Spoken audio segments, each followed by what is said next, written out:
በስመ አብ ወወልድ ወመንፈስ ቅዱስ አሐዱ አምላክ አሜን።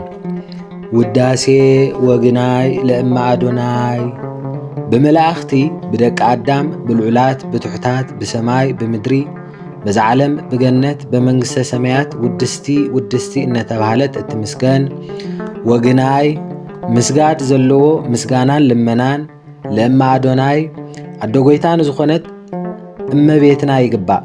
እዚ ቃል ጸሓፊ እዩ፣ ንሱ ግን ቅድስት ወብፅዕት ኢሉ ኸምጾ እዩ። ቅድስት ንጽህቲ ጽንዕቲ ክብርቲ ፍልይቲ ወብፅዕት ንእትን ክብርትን ስብህት ብነቢያት ምስግንቲ ብሃዋርያት ምስግንቲ ብሰብን ብመላእኽትን ምስግንቲ ወቡርክት መርገም ስጋን መርገም ነፍስን ዘይብልኪ በረከተ ስጋ በረከተ ነፍስ እናማለድኪ እተውህቢ ኢኺ ክብርት ብውሽጢ ብደገ ብነፍሲ ብስጋ ክብርቲ ዝኾንኪ አንድም መላእኽትን ደቂ ሰባትን ዘኽብሩኽን ዝልምኑኽን ወልዕልት ካብ ፍጡራንን እትልዕሊ ማርያም ማለት ልዕልቲ ማለት እዩ። ሮም አርያም ልዑል ቦታ ከም ዝበሃል አንድም ትሕቲ ፈጣሪ ልዕሊ ፍጡራን ዝኾንኪ ኢኺ አንቀጸ ብርሃን አፍ ደገ ብርሃን ናይ ብርሃን መስኮት ናይ ብርሃን ማዕጾ ካብ ካልኦት ማዕጾታት ክፈሊ አፍ ደገ ብርሃን ኢልዋ መስትያት ማለቱ እዩ። ብኻልኦት አፍ ደገ ዓበይትን ንኣሽቱን ፍጥረታት ይኣትውን ይወፁን፣ በዚ መስትያት ግን ብዘይካ ብርሃን ዝኣቱን ዝወፅን የልቦን። ድንግል ማርያም ሓቀኛ ብርሃን ዝተባሃለ ክርስቶስ እምበር ካልእ ናይ ባህሪ ውላድ የብላን። አንድም ካልኦት ማዕጾታት ምስ ዝዕፀው ኣየእትውን፣ ምስ ዝኽፈቱ ግና የእትው።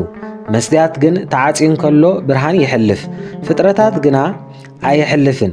ካልኦት አፍ ደገ ናይ ካልኦት ኣንስቲ ምሳሌ እዩ። ኣንስቲ እንተወለዳ ድንግልና የብለንን፣ እንተዘይወለዳ ብምሕሳብ ይኹን ብሕልና ጽኑዓት ክኾና ይክእላን። መስትያት ናይ ድንግል ማርያም ምሳሌ እዩ። መስትያት ብዕፁ ብርሃን የውፅእን የእቱን። ድንግል ማርያም ብሕቱም ድንግልና ጸኒሳ ብሕቱም ድንግልና ናይ ምውላዳ ምሳሌ እዩ። መስትያት ካልኦት ፍጥረት ምትሕልላፍ ከም ዝኽእል ንድንግል ማርያም ድማ ብድንግልና ምስ ወለደቶ ናይ ኣንስቲ ልማድን ዘርኢ ሰብኣይን ኣይሓለፋን። አንድም እምድህረ ወለደት ተደመረት ምስለ ዮሴፍ ንጎይታ ኢየሱስ ምስ ወለደት ብድሕሪኡ ካብ ዮሴፍ ካልኦት ወሊዳ ንዝብሉ መናፍቃን መልሲ ዝኾኖም ምስክር መስትያት ብርሃን እናሕለፈ ንኻልእ ምኽልካሉ እዩ። ስለዚ ድንግል ማርያም ንጎይታ ሰራዊት ምስ ወለደት ብጽኑዕ ድንግልና ነበረት። ስለዚ ጎይታ ጥራይ ካብኣ ከም ዝተወልደ የረድአና። ወይቤለኒ እግዚአብሔር ዝንቱ አንቀጽ እጽወ ይኩን ወኢይትረሃብ ወኢይባእ ቦቱ ብእሲ እስመ እግዚአብሔር አምላክ እስራኤል ቦአ ቦቱ ወይኩን እጽወ። ሕዝቅኤል ምዕራፍ 42 ፍቅሪ 2 እግዚአብሔር ከም ዝበለ እዚ ማዕጾ ተዓጽዩ ዝነብር ዘይክፈት እዩ፣ ዝኾነ ሰብ ኣይኣትዎን፣ ምኽንያቱ ናይ እስራኤል አምላኽ ኣትሉ እዩ እሞ ብዕጹ ይንበር በለኒ ይብል ነቢ ሕዝቅኤል። አንድም እዚ መስትያት ዝኾነ ኣካል የሕሊፉ ከም ዘርኢ ይገብር። ኣብ ማኅፀን ድንግል ማርያም ካብ ናይ ባሕሪ ኣቦኡ እግዚአብሔር አብ ካብ ናይ ባሕሪ ሕይወቱ መንፈስ ቅዱስ ከይተፈልየ ኣካላዊ ቃል ኣካል ዝለበሰ ኣብ የማን ኣቦኡ ብመላእኽቲ እናተመስገነ ካብ ስጋኣ ስጋ ካብ ነፍሳ ነፍስ ወሲዱ ኣብ ማኅፀና ሓደረ። እንዘ ኢይሃጽጽ እመንበረ ስብሃቲሁ ወረደ ከም ዝብል ሃይማኖተ አበው አንቀጽ 109 ፍቅዲ 15 ማለት እዩ። አንድም ናይ ብርሃን መስኮት ይብላ ገዛ ምስ ተሰርሐ ከይጽልምት መወዳእታ ብርሃን መእተዊ መስኮት ይሰርሕሉ። ስላሴ ናይ ዓለም ብርሃን ንዝወለደት ድንግል ማርያም መስኮት ፈጢሩልና። ገዛ ናይ ዝዓለም ምሳሌ፣ ጸልማት ናይ ኃጢአት ወይ ካብ ፈጣሪ ምርሓቕ ምሳሌ፣ መስኮት ናይ ድንግል ማርያም ምሳሌ፣ ብርሃን ናይ ጎይታናን ኣምላኽናን መድሓይናን ኢየሱስ ክርስቶስ ምሳሌ። ብመስትያት ምርኣይ ናይ ዕርቅን ሰላምን ምሳሌ። በቲ መስትያት ኣብ ደጎ ዘሎ ብውሽጢ ይርአ፣ ኣብ ውሽጢ ዘሎ ብደጎ ዘሎ ይርአ። ብውሽጢ ዘሎ ብደገ ምርኣዩ ንሕና ብድንግል ማርያም ንጎይታ ኢየሱስ ርኢናዮ። ኣብ ደገ ዘሎ ብውሽጢ ምርኣዩ ጎይታ ኢየሱስ ካብ ድንግል ማርያም ምስ ተወልደ ኩሉ ግዜ ብምሕረትን ብይቕሬታን ናባና ዘመልከት ኮነ። አንድም ናይ ስራሕ ርድእና ትሩፋት መምሃሪ ይብላ። ካብ ኣዶ ጎይታ ድንግል ማርያም ዘይተመሃርናዮ ይብልናን። زبل صداء فقري تحتنا محرت رهراهي تعجستي نصهنا إذ كله كابا تمهرنا فقري تمهرنا مالتو كم عدى نخفو ولادا كاب صبو ولادا نايت أباي كم زيت الدالو دنجل مريم دما نحتيات النياتات كي ترفت فروم أذكري لهاتان وأكو لصادقان كم زبل أب قداسي مريم تحتنا تماهرنا مالتو كاب علتات حدا معلتي أبيت مقدس آتيا مصحف إيساياس كتنبب كلا دنجل بدنجل الناس أنيسا بدنجل الناس كتولد ياز بالأنقص نباب مسرخبت نزا سبيت إزياس أب زمننا انت زبت صح انت أيت سبيرة وريدة دايبة مايك أريحة مس أقلقل كوايلة تمنيت انبر أنا انت زخون أي مبلتن محرت تماهيرنا مالتو مصحف رهره تهلينا محاريت عدى اسم رهره لب أنتي لكل فترة تبلا إزون حدا معلت عترا حيزا مايك تقدح نابروا مسكدت زت أما أخل برخبت مو بورك أسانا أستيتو تعقستي تماهيرنا مالتو نود حيزانا بقبص عبت السدد اللوغزي سنك توديوهم قراس نجيران ماين انترخبنا إلهم ناب حدا عد خلم منو أتو أب حدا هبتام جزا سمجزي أبيهر تسوي مسلمنو اتهبتام سبيتي تصبع ملك عريعة بس جابك تخوننبر كما خزم السلت يترف كتلمن كاب جزا يتوصني لا كفوق على التزاربتا أبز جزيزي نخل وردت بتعقستي تقبل التنبر سلامن تاي كم زتبلني أي بلتن نصهنا تماهيرنا مالتو نصوه سجا نصوه نفس نصوه حلينا نصوه لبونا دنجلنا سجا دنجلنا نفس إذا كله زتعدلت كفطرات بزيكا ولا حدا فطر يلن معارج هوات نهوات أسكالا مديبي كم من صفدين ناب جنة كم موت ناب هوات كاب حسار ناب كبري كاب تحتنا ناب العلنا بقى سلزوات أنا مديب أسكالا بلوا عندم نايسب موتو كاب جزي أبيهر مفلايو نايسب هواتو مس جزي أبيهر من رخابيو نايسب لما ناتصلوت ناب جزي أبيهر ناي جزي أبيهر محريتن يقريتان ناب سب مبصحو قويتا إيسوس كابعا مستولد إيو ترخيبو أو مئراج أمر اسك سماي وبيتشي تحدثك أدامي كل فترات كم زبلك قداسي مريم مالتيو ومحيدر ملكوت محدر ملكوت نقوس أباد داراش آتيو أوشت مغارجا غاريدو بحاصور تحاصيرو بسراوي تقبيبو كم زحدر نسون أكالاتا كما داراش محاصنا كم زفان ملاغت خم سراويت غيرو تشعات تورحن حموشت معالتن أب كبدا تقمته بتعمرات دنجل مريم قويتا تصنيسا خلا ملاغتن قويتا خمسجنو تسمع نبرت دنجل تاصن الرئسا منجل كرسا وتسمع قداسي ملاأت كما ولاريت أملاك يأتي كم زبل تعمر مريم قدسة قدسان أنتي وإتو كابز تفليو فليتي كابز خبرو كبرتي حياوت ملاأختي كيربيل زخبوخي قدسات كهنات أوريت زغل قلوخي بيت مقدس نسخيخي دبتور أوريت بملئتا 3 سدرية قدست كلهم كهنات يأتوا ووستت أنا في تسا زلفة يبوؤوا كهنات يقبروا مسوعات يهموا كله جزي يبل 10 سدرقنا قدست قدسان تبهال أب عامت حدا جزي حلقة كهنات تراياتوا ولو سات إسا دبترا أنت مدهر كالئ من طلعات يبلوا قدست قدسان ووسات إسا مئر ببعامت يبوء لك كهنات بحتيتو كم زبل إبراويان معراف تشعت كاف قد حدك 7 مالتيو كابا بحتم دنجلنا تتصنيسو زتولد حدا كريستوسيو أو مقدس زكون لليهو ليك كهنات إيسوس كريستوس كم زبل حيمانة أبو 4 حدن قدست نصهتي صنعتي كبرتي زتفلخيخي وبصت نأتيخي كبرتيخي سبت مسجنتيخي وبوركت مرجم سجا مرجم نفس زي بلكي برخت سجا برخت نفس التعدليخي كبرتيخي ولقلت بخبري العلتيخي أنقص برهان عفدق برهانيخي معارج هيوت نهيوت مسالل مديبيخي وما هيدر ملكوت نايعبون ولدن منفس قدوسن محدريتيخي قدسة قدوسان كابز تفليو فليتي كابز خبرو خبرتي بهيوت زنبرو ملاأخت زخبوخي ኣብዘ ዘመኖም ዘገልግሉኺ ዝነበሩ ናይ ሓለቓታት ካህናት መቕደስ ንስኺ ኢኺ። አንድም ሓለቃ ካህናት ክርስቶስ ዘገልገልኪ እምንቲ ዘይትፈርስ መቕደስ ንስኺ ኢኺ።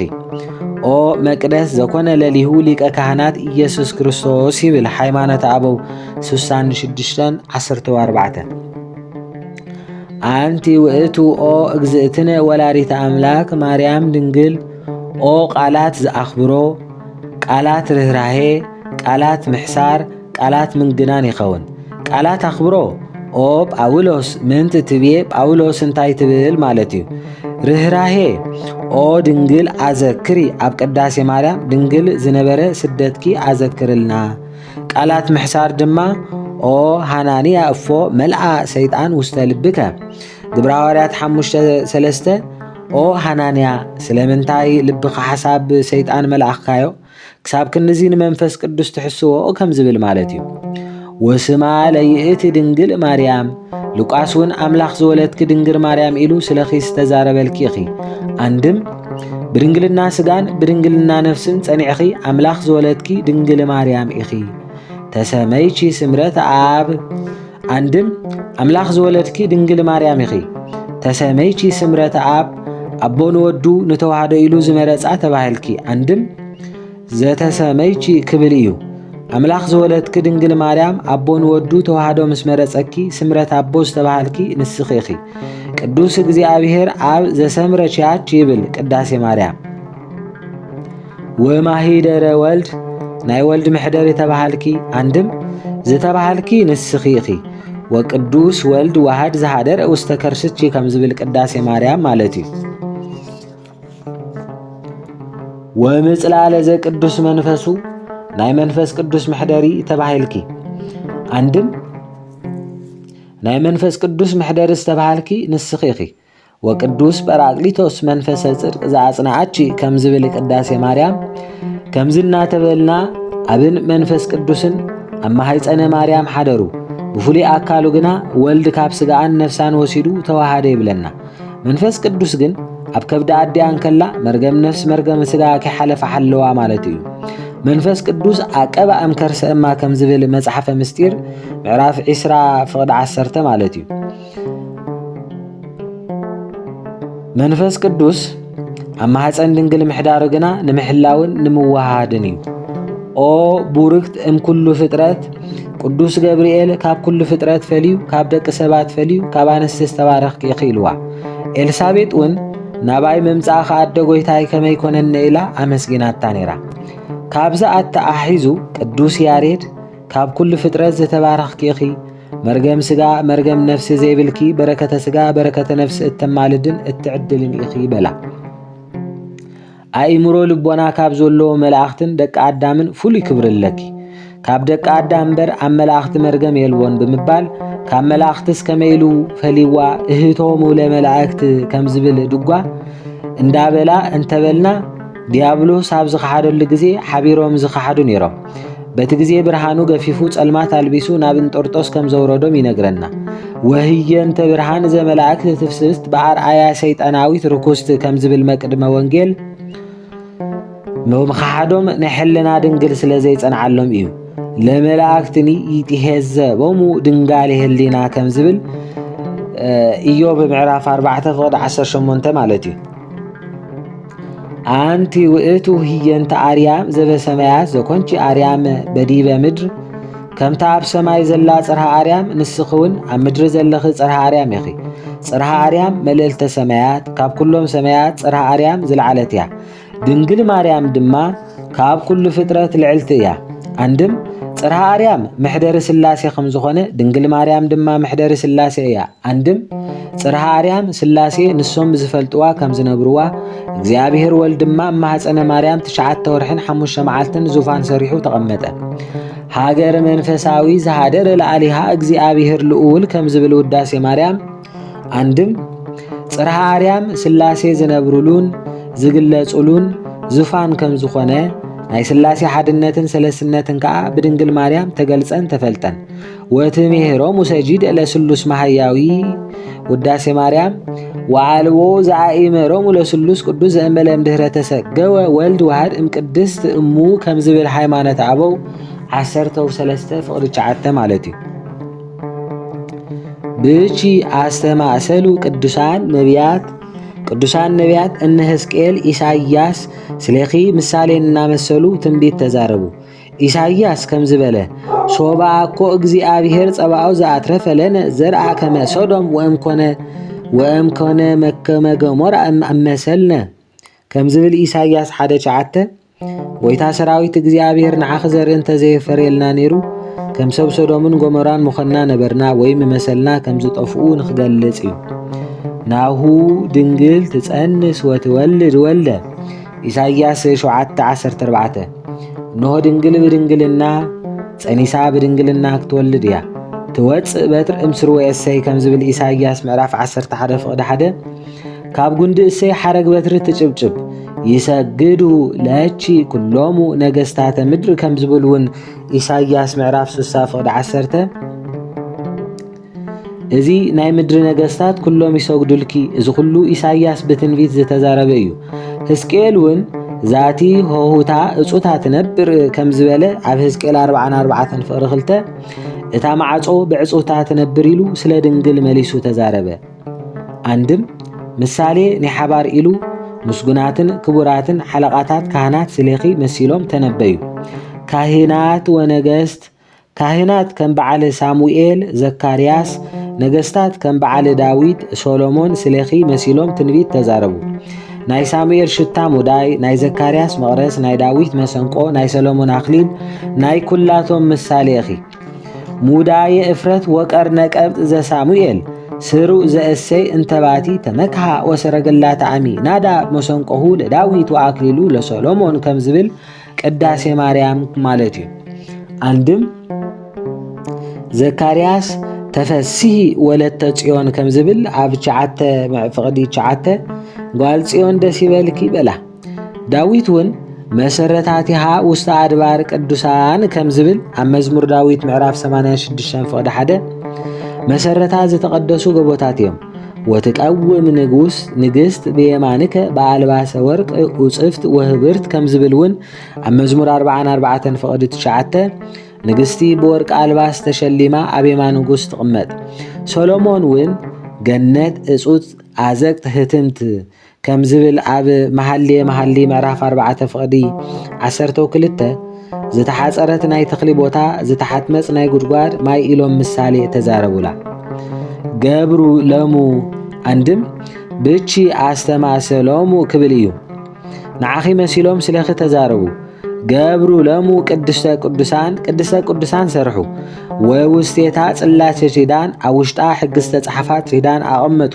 አንድም እንተ ውስቴታ ክብል እዩ። ብውሽጢ 10 ቃላት ዝተጻሕፉ ጽላት ኣብ ቅድስተ ቅዱሳን እትቕመጥ ሰርሑ። ኪዳን ዝበሎ ሕግን ተሓለኹም ትሕለዉ ኢሉ ቃል ኪዳን ዝኣተወሉ ስለ ዝኾነ እዩ። አኮ ንህነ ዘነዓቅቦሙ ለህጋጋት አላ እሙንቱ ህጋጋት የዓቅቡነ ለዓቂብ ወለተጸውኖ ከም ዝብል እዩ።